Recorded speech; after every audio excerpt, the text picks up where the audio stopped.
say the ayuhum and atija and so or my name is say the dia semwa na say come be by ana e kase a doctor of a medra san semi kofa fanchino shi bebe e by my speaker krompo no ekopa achew na we no Okatakyie free fast share hene ne ha achew pa ben ya asema ye ka no aye no kre anya no kra anka obi enko spasa daughter of a medra na we no Okatakyie free fa akwaje report upon report, investigation upon investigation. Brother Jerry John Rawlings, Omampeni, Ghana Hana.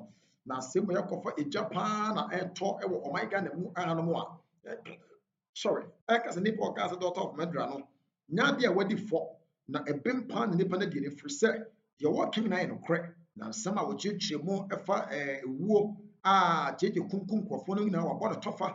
That's where a lawyer for and answer a judge for me and son. JJ Ebowen, it won't ya will call Supreme Court almost statue. ACC one near the ate. I can't go forward war. Captain John, so boy, Emma, JJ Rawlings Spence will come near the ate. Yen tears him, but then something more when Papa, Banning on a report.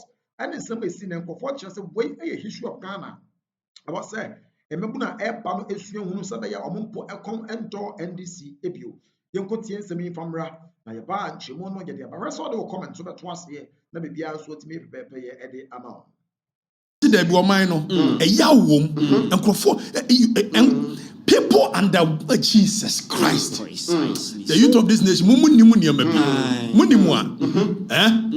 NDC all of a sudden NDC wants to pretend as though we are democratic change. If you guys knew just some 30 years down the lane, some 40 years down the lane, the things that your fathers and your mothers went through in the hands of JJ and then go for Kenyan somebody NDC say ye revolution. Yes, celebrated June 4th. Near JJ Rawlings Bano. No, I quite know as an actor Rawlings. Now, but see, democracy. How does June 4th has a place in a democratic governance? Ask them. Yanyan Yajatum. So cool, 66 DSC, free final Kotukadi, and yet, and then you celebrate Omodia. Yanyina ni ajatum said ye C79 June 4 for the enye 72 yato aba amabuzia ene adu adakufu ado na a champon what babaji to me from na champon kro bu amamuo papa in 7 to 8 years ono kura de celebrate more fire Mobile 79. Nipa kunkuma. Kobi. Nipa lose woman lives. Besi edru baby. Na fisher folks. Omuso omu consume a. Omu net no. Echi nipa. Nipa yekumo mu. Ewa kase ho. When you na mranche ni nim. Emaba wani nim. Soja fo JJ Rawlings kumo mo. Kobi. Obatan ya ne betue nufu no ye judge. Yasi JJ say time or cause oba May 15th for near the no. Ye jankrofo wey. JJ. Ave mu nyina si ye nyaka.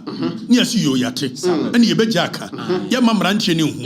Mo tro curriculum ni history kwa mo yi sa ne o ni nyina fu. Eti ha wo say wo ko uko school te say JJ kumniba. Ye yi afre mebo a. Nya meka no asanka ani. What change in one? After one come on to move on. Abedru baby on by a revolution na June 4th. Na JJ Banoko General Pejan and my father was hey. Mudi June 4th for dear. You bet Kai man for June 4th for yaw. If Sadiano Moyeno. Miracle Janka Kasembi. Instead, says speaker no. Obey uses her opportunity also who the daughter of a Medra comment who said it. The speaker should have had a great opportunity to speak to the people and say that such comments are not necessary. If we are a nation, we've all agreed. See a bit move on. Have a speaker and say me the daughter of a Medra. It's now you are dividing the nation. Precisely so. So one call had Waka and yet Jebby don't quite traitor dear. And it occur made of a daughter of a Medra. Why is it not true? Said JJ Rawlings was a Medra. Is it not true? National Reconciliation Committee report in the kind of findings they had against JJ Rawlings. And no crowd Rebecca Sikufu by. One no JJ and Menoka say SIB report, Special Investigative Board report to appear in 1988 and no JJ Netisono report no. When you see it, you'll be amazed. The things that JJ did. Killing people left, right, center. No. Final report of SIB. This is the investigative. When him says I report 20 coffee, almost share whole your friend say a print house. Almost share no. Because they didn't want this report to come out. We pen moving a frame was Okatakyie but kabi. Na yamba show. Nyoma ye kwajuti Captain Chikata. Any JJ Rawlings ye Kuruma. All of a sudden almost yanki anu tu. Mo bianka wase. Okumuya kumonwa ankasa nu nkro fo bebre. And no could do what a military a year bondasi, baby cocoon, judge and any adeno, never or cook house.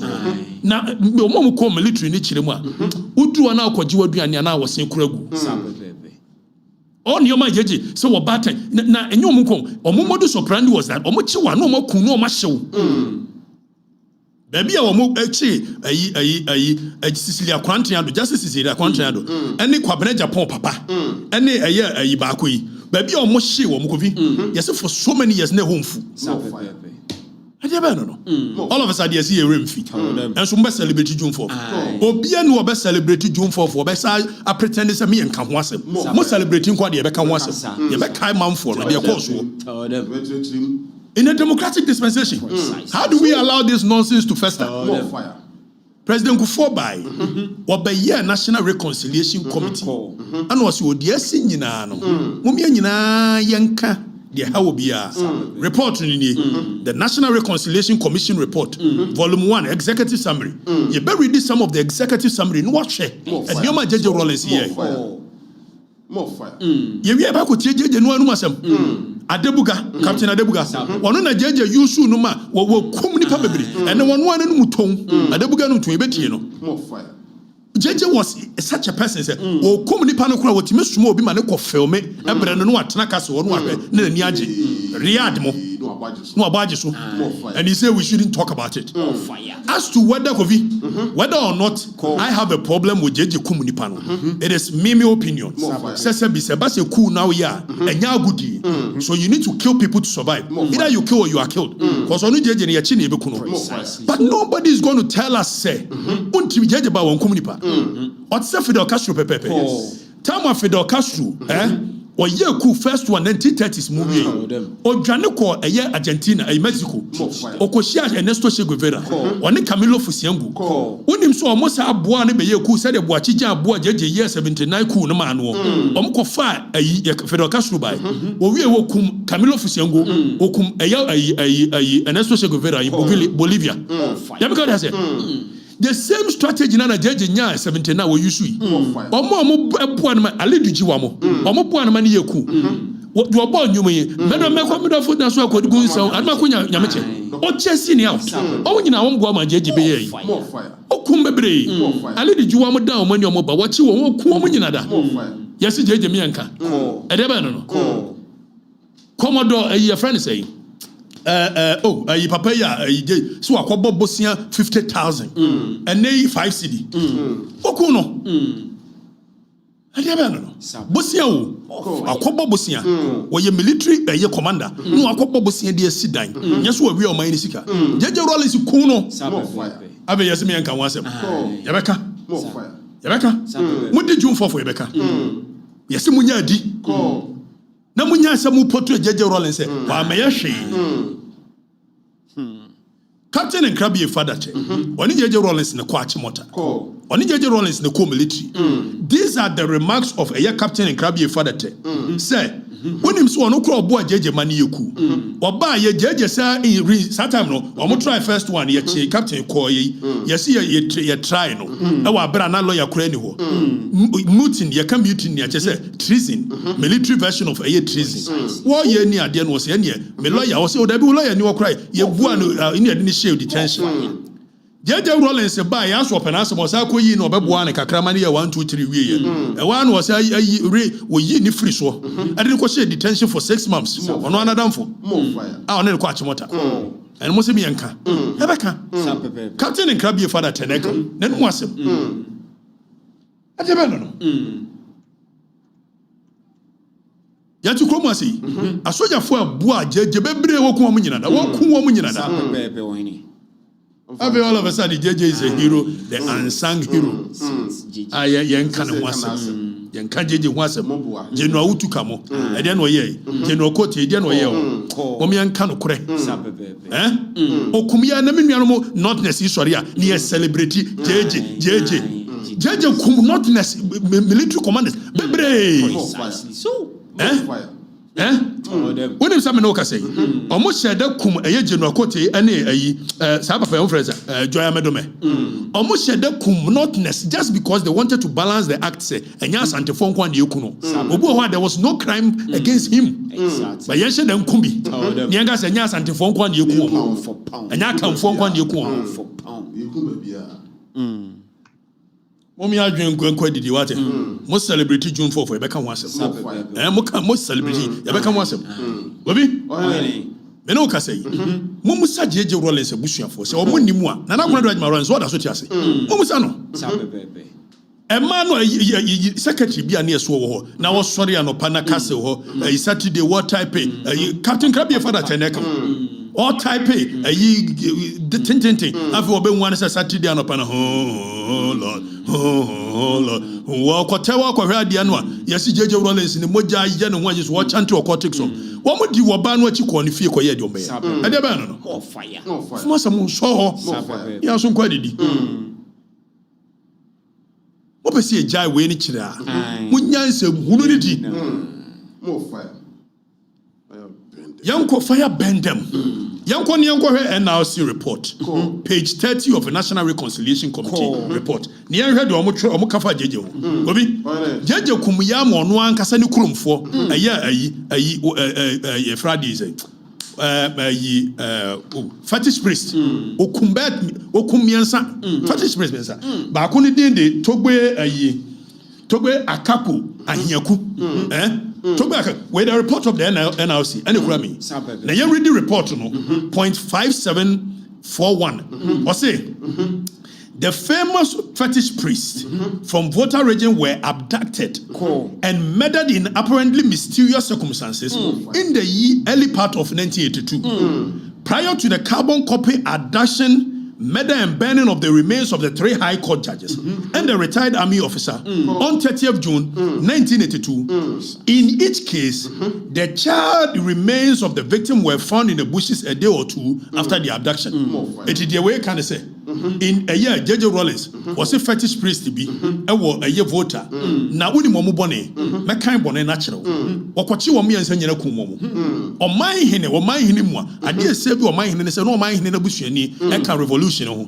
Ana onu se bi no. Eno ko mo brim no. Ade ba no. Ko. Mo se mi yankai. Ya ba kai. Sapepepe. Ye JJ Rawlings ye ni. And omoka said the carbon copy style of the way omudi kun judges no sa pepe no omo ye ya omudi kun sa fetish priest me say na ye hwe fetish priest omo ye wan ya ba ko dey the togbe akapo ahiaku fetish priest and transport owner popularly known as Yeye Boy of Atijive in the Okatakyie district. His crime was that he was suspected to be plotting with others to use juju or fetish to kill the chairman of the NDC. PNDC. It in the crime nyana say almost suspected say what the juju be ku JJ Rawlings and ye kochi na you ku no ye hye no more fire de be no ofuma asem so ye nwene ho wa mu wie ye no nya no kwa no mku no togbe fetish priest of Eyichiame on the 24th of February 1982 by the same Medros gang. The modus operandi was the same and his body was burnt. Most of me can want them because a JJ Rawlings. Mombasa become one of the Munya revolution. What did you ever catch a man for them? It's a moment the PNDC. Yeah, no more transmographer moho. Pina free ho. NDC number. And internet the national security coordinator to work. Ovi.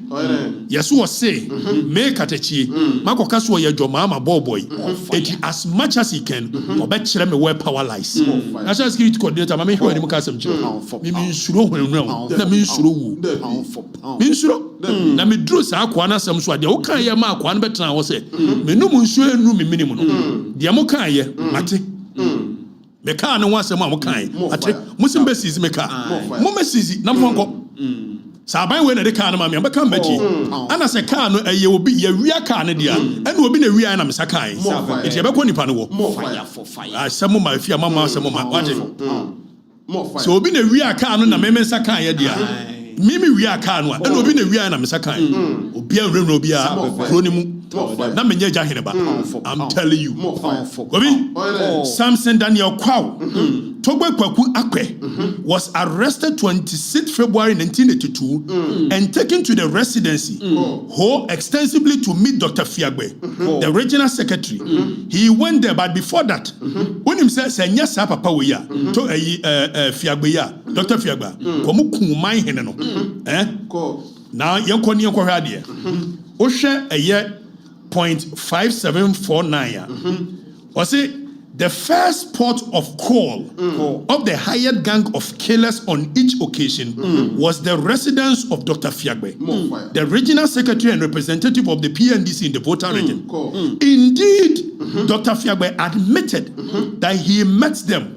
Knowing the sort of person they were dealing with, the murderers showed Dr. Fiagbe little respect. They told him their mission. Powerless, he telephoned Flight Rawlings to find out if the swaggering band of killers had his authority.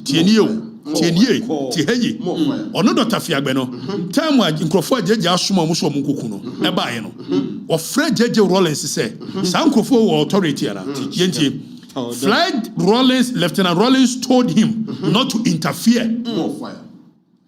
Tiedi wakayo JJ Rawlings now a year a regional commander of the PNDC no friend say nkrofobia ba ha omo ekoye nneoma ekokum nipa ne ade do they have your authority was it JJ Rawlings catch and say he shouldn't interfere now you heard the report in the kind Dr. Fiagbe then left them to carry on with their murderous intent where the report we was from the evidence abducted adduced before us, we are satisfied that these murders were carried out on the orders of the chairman of the PNDC.